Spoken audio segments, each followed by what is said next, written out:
বন্ধুরা, আপনারা কি কখনো এমন কোনো পৃথিবীর কথা ভেবেছেন যেখানে মানুষ এবং ড্রাগনরা মিলেমিশে বসবাস করত? আজকের গল্পটি এমনই এক জাদুকরী রাজ্যের, যার নাম কুমানরা। ডিজনির জনপ্রিয় movie Raya and the last ড্রাগনের গল্প আজ আমরা শুনব। এই গল্পটি বিশ্বাসঘাতকতা এবং পৃথিবীকে বাঁচানোর এক অসামান্য অভিযানের। তো চলুন শুরু করা যাক। ৫০০ বছর আগে কুমানরা ছিল এক সুখী ও সমৃদ্ধ রাজ্য। সেখানে মানুষ এবং ড্রাগনরা একসাথে শান্তিতে বসবাস করত। ড্রাগনরা তাদের জাদু দিয়ে মানুষকে রক্ষা করত, বৃষ্টি নামাত এবং পৃথিবীকে উর্বর রাখত। কিন্তু হঠাৎ একদিন এক অশুভ শক্তি বা কালো ছায়া রাজ্যটিকে গ্রাস করে। এই অশুভ শক্তির নাম ড্রোন। ড্রোন হল এমন এক মহামারী যা মানুষের আত্মাকে শুষে নেয় এবং তাদের পাথর বা পাথরের মূর্তিতে পরিণত করে। ড্রোনের হাত থেকে মানুষকে বাঁচাতে ড্রাগনরা তাদের সর্বশক্তি দিয়ে লড়াই করে, কিন্তু ড্রোনকে থামানো যাচ্ছিল না। শেষ পর্যন্ত সিসু নামের শেষ ড্রাগনটি তার ভাই বোনদের সমস্ত শক্তি একটি জাদুকরী পাথরে বা ড্রাগন জেমে বন্দী করে। সিসু সেই জেমের শক্তি ব্যবহার করে ড্রোনকে পরাজিত করে এবং মানুষকে পাথরের অভিশাপ থেকে মুক্তি দেয়। কিন্তু এই প্রক্রিয়ায় সিসু এবং অন্যান্য সব ড্রাগন অদৃশ্য হয়ে যায়। মানুষ ফিরে আসে, কিন্তু ড্রাগনরা আর ফেরে না। দুর্ভাগ্যবশত মানুষ ড্রাগনদের ত্যাগের কথা ভুলে যায়। তারা সেই জাদুকরী পাথর বা ড্রাগন জেমটি দখল করার জন্য নিজেদের মধ্যে মারামারি শুরু করে। ফলে অখণ্ড কুমানরা ভেঙে ৫টি আলাদা রাজ্যে বিভক্ত হয়ে যায়: ফ্যাং, হার্ট, স্পাইন, ট্যালন এবং টেইল। ড্রাগন জেমটি সুরক্ষিত থাকে হার্ট রাজ্যে, যেখানে রায়া এবং তার বাবা চিফ বেঞ্জা বাস করেন। গল্প এগিয়ে যায় ৫০০ বছর পর। রায়া এখন একজন কিশোরী এবং সে ড্রাগন জেমের একজন দক্ষ রক্ষক বা গার্ড। তার বাবা চিফ বেঞ্জা বিশ্বাস করেন যে কুমন্দাকে আবার আগের মতো এক করা সম্ভব। তিনি স্বপ্ন দেখেন সব রাজ্য আবার মিলেমিশে থাকবে। এই স্বপ্ন পূরণের জন্য তিনি অন্য ৪টি রাজ্যের প্রধানদের নিমন্ত্রণ করেন। সবাই আসে, কিন্তু তাদের মনে ছিল সন্দেহ আর লোভ। এই অনুষ্ঠানেই রায়ার পরিচয় হয় ফ্যাং রাজ্যের রাজকুমারী নামারির সাথে। দুজনেই ড্র্যাগন খুব ভালোবাসত। নামারি রায়াকে একটি উপহার দেয় এবং জানায় যে শেষ ড্র্যাগন সিসু এখনও বেঁচে থাকতে পারে।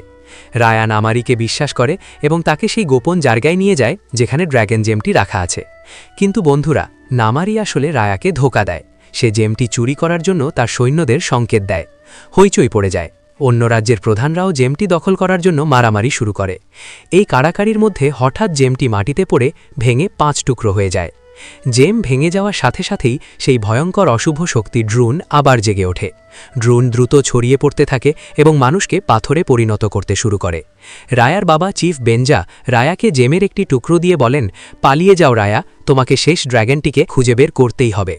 তারপর তিনি রায়াকে বাঁচাতে নিজেকে উৎসর্গ করেন এবং ড্রোনের স্পর্শে পাথরে পরিণত হন। রায়া চোখের জলে বাবাকে বিদায় জানিয়ে তার পোষা বাহন টুকটুককে নিয়ে পালিয়ে যায়। ৬ বছর কেটে যায়। কুমনরা এখন এক ধ্বংসস্তূপ। ড্রোন রাজ্যের পর রাজ্য গ্রাস করেছে। রায়া এখন একা। তার একমাত্র সঙ্গী টুকটুক। সে তন্ন তন্ন করে সিসুকে খুঁজছে। অবশেষে অনেক খোঁজাখুঁজির পর রায়া একটি নদীর ধারে সিসুকে জাগিয়ে তুলতে সক্ষম হয়। সিসু ফিরে আসে, কিন্তু সিসু দেখতে যেমন ভাবা হয়েছিল তেমন গম্ভীর বা শক্তিশালী নয়। সে বরং খুব চঞ্চল, কথা বলা এবং কিছুটা বোকা ধরনের ড্র্যাগন। সিসু জানায় যে সে আসলে জেমটি তৈরি করেনি, তার ভাই বোনেরা করেছিল। সে শুধু জেমটি ব্যবহার করেছিল। এখন তার শক্তি ফিরে পেতে হলে জেমের বাকি 4টি টুকরো সংগ্রহ করতে হবে।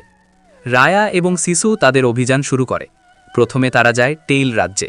সেখানে এক ধূর্ত বুড়ি জেমের দ্বিতীয় টুকরোটি আগলে রেখেছিল। রায়া এবং সিসু অনেক কায়দা করে সেই টুকরোটি উদ্ধার করে। জেমের দ্বিতীয় টুকরোটি স্পর্শ করতেই সিসু মানুষের রূপ ধারণ করার ক্ষমতা পায়।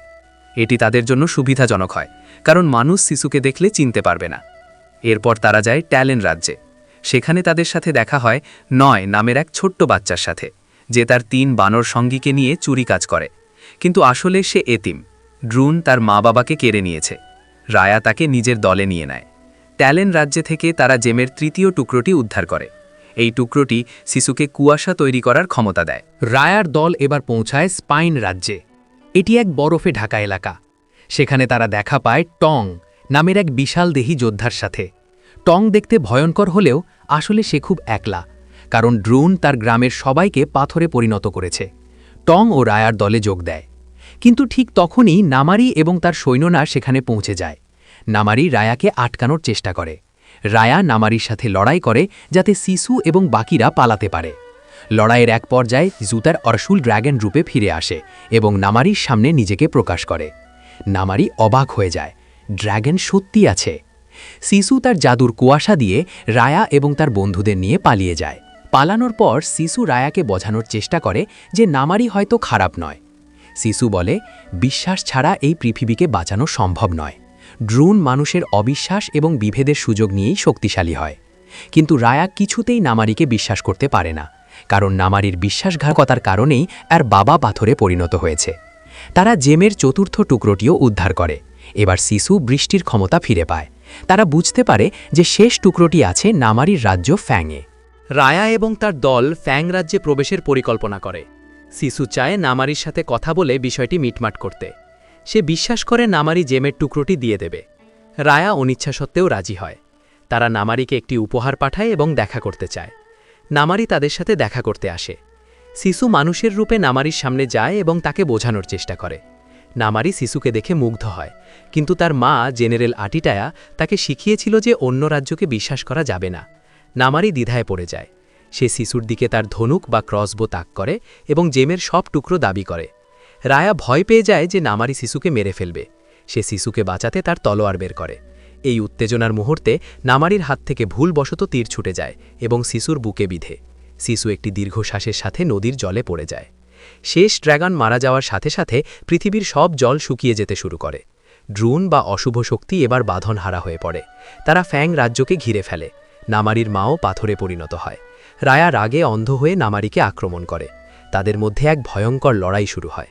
রায়া এবং নামারি যখন লড়াই করছে, তখন রায়ার বন্ধুরা টং, নয় এবং টুকটুক মানুষকে ড্রোনের হাত থেকে বাঁচানোর চেষ্টা করছে, কিন্তু ড্রোনের সংখ্যা অনেক বেশি। রায়া নামারিকে প্রায় হারিয়ে ফেলেছিল, কিন্তু সে দেখতে পায় তার বন্ধুরা বিপদে। সে বুঝতে পারে যে লড়াই করে কিছুই হবে না, একমাত্র জেমটি জোড়া লাগালেই সবাই বাঁচবে। রায়া তার বাবার কথা মনে করে। তার বাবা বলেছিলেন, কাউকে না কাউকে তো প্রথমে বিশ্বাস করতে হবে। রায়া সিদ্ধান্ত নেয় সে প্রথম পদক্ষেপ নেবে। সে তার কাছে থাকা জেমের টুকরোটি নামারির হাতে তুলে দেয় এবং বলে, আমি তোমাকে বিশ্বাস করি। তারপর ড্রোন তাকে গ্রাস করে এবং সে পাথরে পরিণত হয়। রায়ার দেখা দেখি টং, নয় এবং বাকিরাও তাদের টুকরোগুলো নামারিকে দিয়ে ড্রোনের কাছে আত্মসমর্পণ করে। নামারি এবার বুঝতে পারে তাকে কি করতে হবে। সে জেমের 5টি টুকরো একসাথে জোড়া লাগায়, কিন্তু ড্রোন তাকেও ঘিরে ফেলে এবং সেও পাথরে পরিণত হয়। সব কিছু অন্ধকার হয়ে যায়, কিন্তু কিছুক্ষণ পর জেমটি জ্বলে ওঠে। জেমের জাদুকরী শক্তি বা ড্র্যাগন ম্যাজিক সারা রাজ্যে ছড়িয়ে পড়ে। ড্রোন বা অশুভ শক্তি ধ্বংস হয়ে যায়। বৃষ্টি নামতে শুরু করে। যারা পাথরে পরিণত হয়েছিল তারা সবাই আবার মানুষ হয়ে ফিরে আসে। রায়া, তার বাবা এবং নামারির মা সবাই প্রাণ ফিরে পায়। সবচেয়ে বড় অলৌকিক ঘটনাটি ঘটে শেষে। সিসু এবং 500 বছর আগে হারিয়ে যাওয়া সব ড্র্যাগনরা আবার ফিরে আসে। সিসু রায়ার কাছে আসে এবং তাকে ধন্যবাদ জানায়। মুভির শেষে আমরা দেখি কুমনরা আর বিভক্ত নয়, 5টি রাজ্য আবার এক হয়েছে। রায়া নামারির সাথে বন্ধুত্ব করে এবং তারা দুজনেই ড্র্যাগনদের সাথে মিলেমিশে নতুন এক সুন্দর পৃথিবী গড়ার শপথ নেয়। বন্ধুরা, Raya and the last dragon মুভিটি আমাদের শেখায় যে অবিশ্বাস পৃথিবীকে ধ্বংস করে আর বিশ্বাস পৃথিবীকে জোড়া লাগায়। বিভেদ ভুলে এক হলেই আমরা যে কোনো কঠিন পরিস্থিতি মোকাবিলা করতে পারি। ভিডিওটি কেমন লাগলো? সিসুর চঞ্চলতা নাকি রায়ার সাহসিকতা, কোনটি আপনার বেশি ভালো লেগেছে? কমেন্টে জানান। ভালো লাগলে লাইক দিন এবং শেয়ার করুন। চ্যানেলটি সাবস্ক্রাইব করতে ভুলবেন না। দেখা হবে পরের ভিডিওতে। ততক্ষণ ভালো থাকুন। টাটা।